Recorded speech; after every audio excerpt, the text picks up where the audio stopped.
Okay, thank you very much. I was once told that if you torture statistics, they'll tell you whatever you want to hear. We've put some stats on your desk, so if you're into torturing statistics, there's loads here, but the one that jumps out for me, and it probably sets the tone of our session this morning, is that it's from PwC, actually. We've stolen all this research from lots of people. But the PwC one's quite good, actually. So 45% of people claim that money is their number one cause of stress. And that leads to 15 million days off work in the UK alone. So we're here today to argue the case or look at the merits of joining up the financial with the emotional and the physical, and looking at some practical things we can do to try and improve that from an employee's perspective. So I'm Brian Henderson. I lead the financial wellness team at Mercer. Andrea, my colleague, is one of our senior consultants, and between the pair of us, we'll take you through the slides. This is a piece of research, actually, that's just come out. I don't know if anybody's seen it. It's from Money and Mental Health, and they surveyed 400 people that have got mental health issues, and it's quite an alarming piece of research, because what it's really drawing out is that those people that it goes hand in hand. If you have emotional challenges, and you've got financial challenges on top of that, then you've got a double problem. And so you can see here that from that survey that north of 60% of people basically struggle to concentrate and work when they've got money issues. They're tired, they feel under pressure, they're not motivated. And so there's a very, very strong link between people's financial condition and their emotional condition. So why does that, what does that do to the workplace? What's the impact on the workplace? Well, we know from some research from Barclays that broadly this financial stress can cost a company up to 4% on the bottom line. Now that's a lot of money. That's a significant piece of the P&L. And when you check with employees, they admit that their financial worries have impact on their health, their relationships, their productivity, and their time away from work. These are all things that start to sort of build up and give them concern. These financial worries just build up some challenges. And it's easy to make the leap, if you think about it. It's easy to make the leap across to, how that becomes a distraction for them, leads to absences.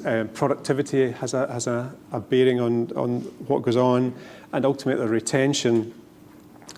And the point here that, by doing the right thing by your employees, it creates a bond with your employees and can help them through these difficult times.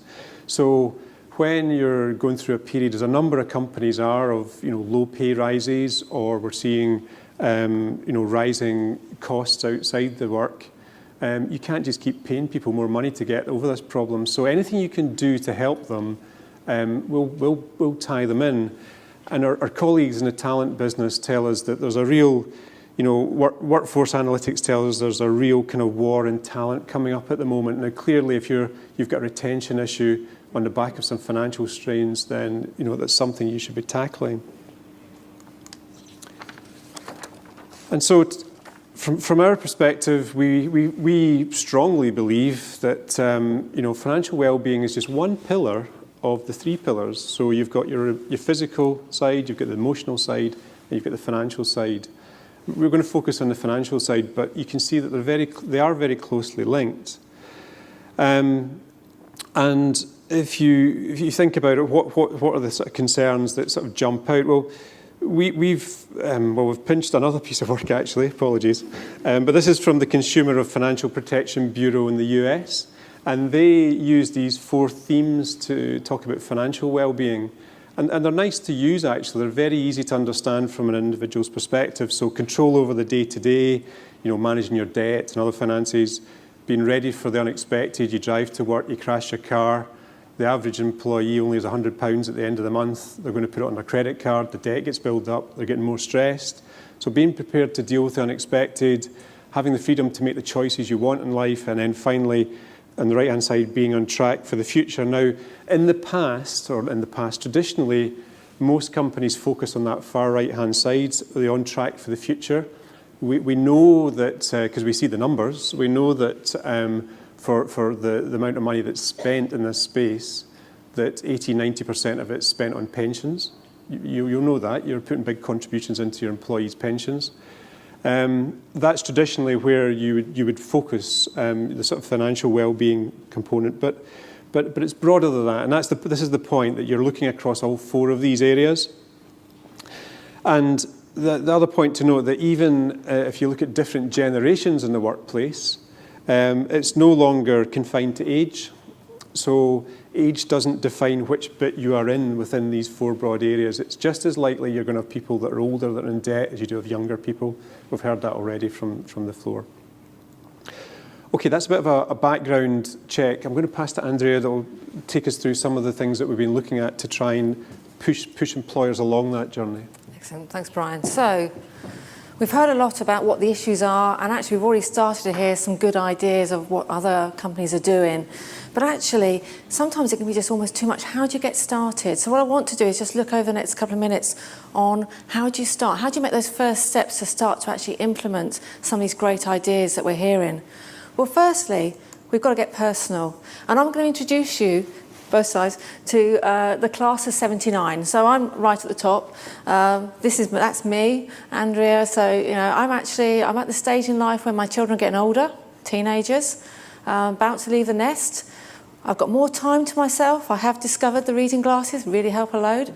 Actually, you know, my issues are more around am I on track for saving for actually my retirement? It's getting a bit closer, but also actually, how can I support my kids? So I can have some college fees, but actually, there's more of a scary risk on the horizon that they may never afford to leave home. So actually, perhaps I now need to start to think about ways to save money so that I can pay my kids to leave home. You know, so that's me. But actually, we've then got my friend Rachel. Now, through a number of unfortunate different relationships, her family started off a lot later than mine. So actually, she's still got young kids. They're still at sort of primary school and a bit younger. And her issues are more around, actually, firstly, how can she get time for herself? How can she get more sleep? You know, actually, more importantly, in terms of financial issues, how can they cope now in the fact she's working part-time after actually nearly 20 plus years of working full-time, and suddenly the household income has suddenly changed. Her issues are very different to mine. And then we've got our friend Emma, who is single, and she's never had a family, not what she wanted, but actually her issues now is that unfortunately her parents are getting quite old and both actually have dementia. Now she's actually struggling because on her own she's having to cope with the fact of looking after her parents and finding that time, but also needing advice on an area that she's never had to consider. So with a class of 79, if you looked at it as a cohort, you'd say, well, you're all the same age, you're the same generation, but actually our needs are very different.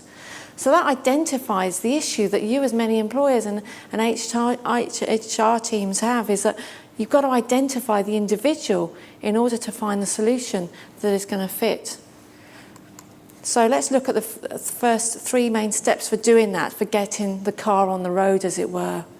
As I said, first and foremost, you've got to understand the individual. You've got to understand their emotional needs, their financial needs, and their physical needs. And once you've understood that, you then need to look at your current benefits programme and understand where there are gaps and budget opportunities. You need to spend smarter. There'll be some benefits that aren't highly used, or perhaps they are used, but are they truly valued? Could you spend that money in different areas? So it's about changing the budget. It's not about increasing the budget, it's just spending it in a different way. It's also about, will certain benefits give you a better return on your investment, so the ROI, which the CFO will love. So it's looking at that audit. When you've identified the needs, where are you in terms of what you're providing? And then at that stage, design the benefit programme. I think quite often we find is that employers start with the benefit programme and then fit the rest around it. Start with the needs, identify where you are, and then design your programme. And what I want to do is just look at that, identifying the needs. As I'm probably going over and over again on this, but I don't want to, on the one hand, I don't want to over-egg the point, but on the other hand is, unless you actually identify the actual needs of your employees, and your employees will all have different needs. No company will have the same group. No department, no team within your group will necessarily have the same dynamics. It's identifying all those needs. And there are different ways of doing that. Some of that data you'll already be capturing through EAP surveys, perhaps through employee satisfaction surveys. But actually they very much look at very, very tangible issues. What you actually want to understand is what's under the bonnet. So again, what we would suggest is do pulse surveys, but don't say, to people, well, would you value this benefit? What we believe you should do is actually with the pulse surveys, and what we do with our clients is around understanding and asking the employees about their emotional responses to certain aspects of financial wellness that helps us identify how they buy, what their behaviours are around the types of benefits they buy. So rather than saying, well, if we put in a gym, what if we put in this programme, would you be interested? It's actually identifying their needs that underlie. So you're almost guiding them, or trying to, what they need. Because I think people do need that. And I think that's where sometimes with our clients, we talk to clients, they talk about, well, I put this in place, but it didn't have great take-up. Actually, was it because people said they would use it, but in the end didn't? Because ultimately, it wasn't truly what they needed. So I just want to very quickly share with you an implementation plan that I've just recently gone through with a client. And here, you'll see, again, we started off with education. To some extent, you'll always need to make people educate them, not educate them about the issues in terms of, the benefits. You need to educate them about the problems. The biggest challenge we face is actually getting people to recognise or acknowledge the issues that they are facing, or be willing to be open with them. And that, again, I think in certain areas, financials, wellness in particular, is around actually getting people to identify and recognise that they do need help. And at that stage, you can then start to design the roadmap. The other thing is, and I want to point out that right at the end, you'll see we launched a digital platform. The digital platform with this client didn't come at the start, it comes towards the end. What we actually believe works better is to actually start to, once you've identified those needs, is to start to drip feed benefits in. So you keep the momentum going, but you don't overwhelm people, employees and colleagues, with lots of choice. It's been mentioned, if you were in the previous session, around the face-to-face financial clinics. We agree that actually there is lots of impact from digital. That's how you can reach lots of people all at once. But actually, if you really want to get that engagement up, face-to-face clinics, not advisory, just drop-in sessions where someone can sit down, the employee can go in, sit down with someone who is impartial, who doesn't know them, but is actually going to listen to them, and then actually talk through their issues. That, again, we find is really, really impactful, particularly at the start of a programme. And then at that stage, as you say, you can start and issue and launch various programmes. Debt consolidation, again, we're seeing a lot of interest from our clients at the moment. That's not the client's debt, that is the employee's debt, I should stress. But it is around the fact that actually if we recognise, if you look at the statistics again about the numbers of people who do have high levels of credit card debt in the UK currently, actually we're looking to say if we can help individuals save money, you can then help them save money. So the two go in tandem. And I think, historically, benefit programs have been more about focusing on savings, whether that's pensions, and more recently, shorter term savings. But actually, let's identify the issue of whether people have money to save and can we help them find that money. And I think, things like debt consolidation is getting a lot of traction at the moment. So that's really, as I said, with an implementation plan we've run through with a client recently. I'm just going to pass back to Brian, who's going to just wrap up. Okay, thanks, Andrea. The debt consolidation ones, it finds a lot of appeal. If you think about the average debt an individual pays at the moment, if you're paying off credit card debt, the average is 21.6%. That's the kind of interest rate you're paying off. If you can consolidate that debt in the workplace and get it paid off a payroll, then it's a better debt, and therefore you can get interest rates of closer to 7 or 8%. That's like giving your employees a pay rise. If you think of it like that, it doesn't cost the employer anything, but the employee has more money in their pocket. Admittedly, they can spend that on other things. The way we do it is we have a nudge process that says, well, you know what, you could maybe put some more money, save for your longer term, for your pension. So anyway, there's lots of things that we can do there. I think just to kind of wrap up, you can see what we've established so far. We've spent a lot of time with clients. Traditionally, and I've heard it a lot this morning, the focus is very much on the physical and the emotional, and that's very important. We absolutely buy into that at Mercer. I guess what we're saying now is that there are the three pillars. We have to tie back in the financial into that as well, because it's having such a bearing on the other two components. So I guess in conclusion, just what we're finding, we can treat employees individually these days. The technology lets us do that. Indeed, that would be our preferred way to do for all the reasons Andrea has mentioned. We don't like cohorts. We like to treat people individually. The data's there to inform us now. We didn't have that before, but we've got loads of data to try and help shape the programs that we want to put in play.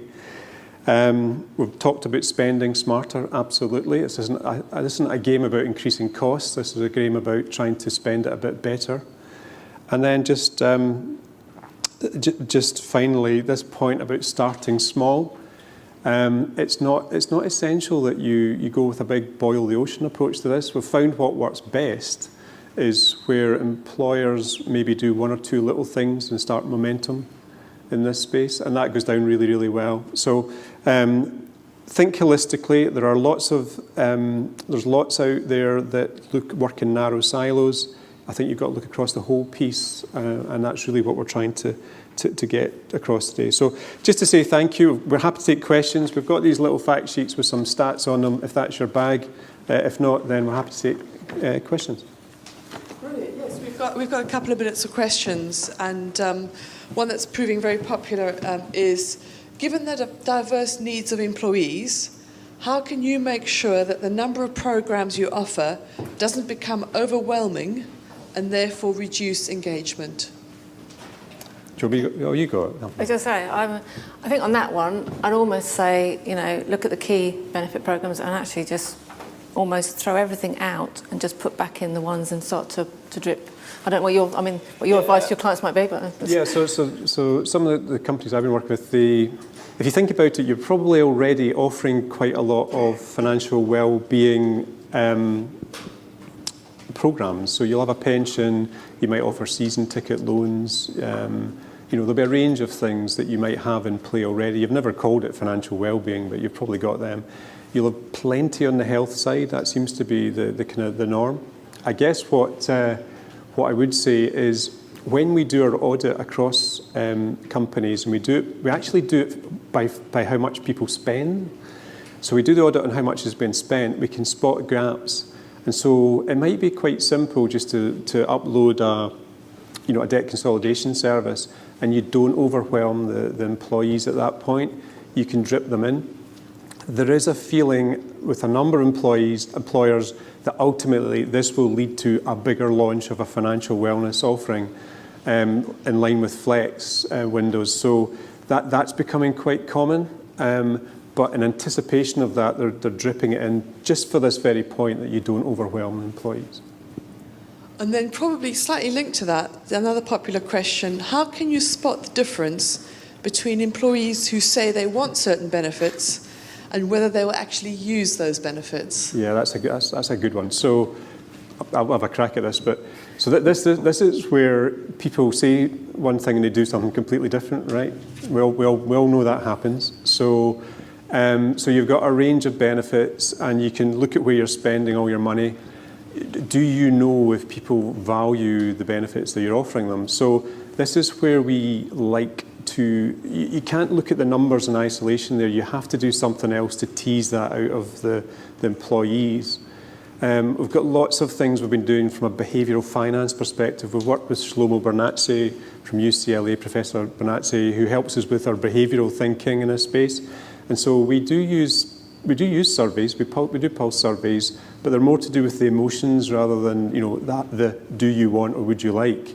And secondly, if you can do that or in conjunction with focus groups, then you can get the qualitative side that you can marry up to the financial side. And now it seems a really obvious thing to say and do, but you'd be amazed at how many people just don't do that. And from there you can work out what's valued as opposed to, you know, what people say they want. And it's a different set of questioning. So it's a really good question, and that's something that we come at very quickly in our work.